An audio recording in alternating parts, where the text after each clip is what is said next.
very much indeed. And Graham, where have you gone to? I'm here. You're here. Can I just start off by absolutely agreeing with Caroline on the congratulations due to you. I think you've been a fantastic lobbyist, you and your organisation. You let me finish. But I think I just wanted to make a point of that. And I also say, I think I stood here a year ago when I not long started at the agency, and I was optimistic, which is I'm always optimistic, and said I thought, you know, some things were going in the right direction. And it's actually really nice to stand here a year later and see that actually in this area in particular, things really are going in the right direction.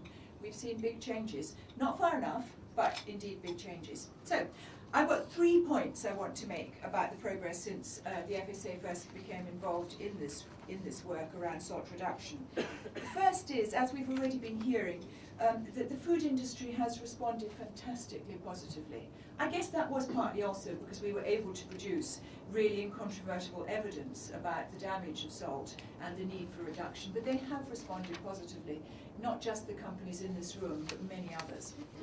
The second is that awareness of the salt industry has absolutely shot up, thanks to some remarkably successful public health campaigning, again, and Cash has been a trailblazer. But the third, in a sense, is a note of caution, because actually changing people's behaviour isn't that easy, and it doesn't happen overnight, and there is a long slog to get there. But it can be done, because people's tastes do change. And I was very interested, Graham, when I was in Canada. Your fame had preceded me to Canada, but you were quoted in a Canadian newspaper reporting falling salt levels in UK food products. Quotes, "It's easy to do, and it can be surreptitiously and slowly, so that human salt taste receptors can't taste the difference." And that, I think, has been the key to this campaign. It's been the steady but not hugely fast reduction which has taken the public with the industry. So I think we have a really sound basis for helping people to make big changes over the next few years. And we developed back in 2004 a two-pronged strategy. We were looking to reduce the average salt intake from 9.5 to 6 grams by 2010. That 9.5 average does conceal some extremities around young men eating something like 25 grams of salt a day, so 9.5 is the average. And we did that with, again, with support from our Scientific Advisory Committee on Nutrition. So one prong was about reformulating. It was working with industry to get them to reduce salt in processed food. And just to give you a few statistics, since 2004, the number of trade bodies who have committed to reducing salt reduction has nearly tripled. Those targets also cover about 85 categories of processed food.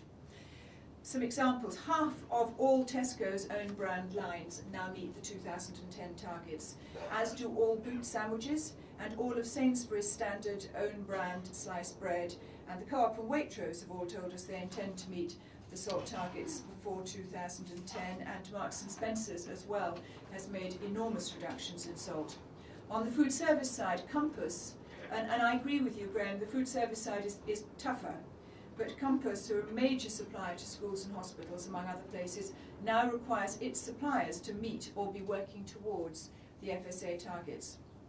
But that's working with industry. The other prong of our campaign has been about public awareness, and that was started with the campaign, which everybody remembers, I'm sure, around Sid the Slug in 2004, and then we had the Talking Food Packets in 2005 and last summer. And over the course of these two campaigns, we've seen an increase of 1/3 in the number of adults saying they're making a special effort to cut down. And we've seen the number of people who say they check for labels double.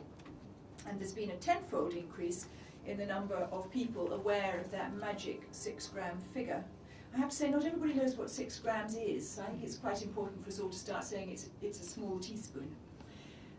But actually that's a remarkable set of results for a public health awareness campaign, and I think that is probably down to the near universal support we've had, not just from industry but from NGOs who've done fantastic cascade campaigns to their members, and from many of you here today.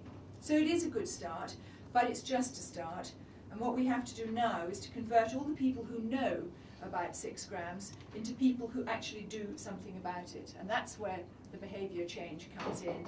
that's what the next phase of our advertising and our awareness campaign will be. And just as a flyer, we're launching that in Aviation House on Monday the 19th of March, and I hope lots of you will be there. And the latest phase will follow a similar pattern to the previous ones, but with, I think, an even greater contribution than last time from our many partner organisations. We need to generate so much activity out there that it becomes unthinkable that people will not look at the salt packets and choose the lower salt version. And the new front of pack traffic light labels on so many foods are really going to help with this, because it is, as previous speakers have said, it's that opportunity in the supermarket at a glance to see, I could go for that one, that's green for salt. And it's just that really simple guide to people. I don't want to get into what has been described extensively elsewhere as a battle between the GDA campaign and the traffic light campaign. Actually, it is a triumph that so many people have now in the industry have recognised that front of pack labelling is good. The difference between us and the GDA campaign is a matter of colour. If they put colours on their GDAs, we are fine with that. But the really important thing is that in the end consumers will choose, and that's why the FSA, working with others, has set up the research which will track and come up with results probably 2008 to see what front of pack system changes how much what consumer behaviour most. So in the end it will be consumers who decide. And we will be reviewing progress towards that 2010 targets to see what further work, if any, is needed to meet that 6-gram goal. The next 3 years, I think, are a real opportunity for food companies and big businesses in particular to show that they really care about their customers through this very practical means of reducing salt to achieve better health. Actually, it should also show any company that hasn't got that message that they need to rethink. Because as Caroline said, the one thing that should be absolutely obvious by now is that healthy eating is popular among consumers. And doing what is popular among your consumers is actually very good business.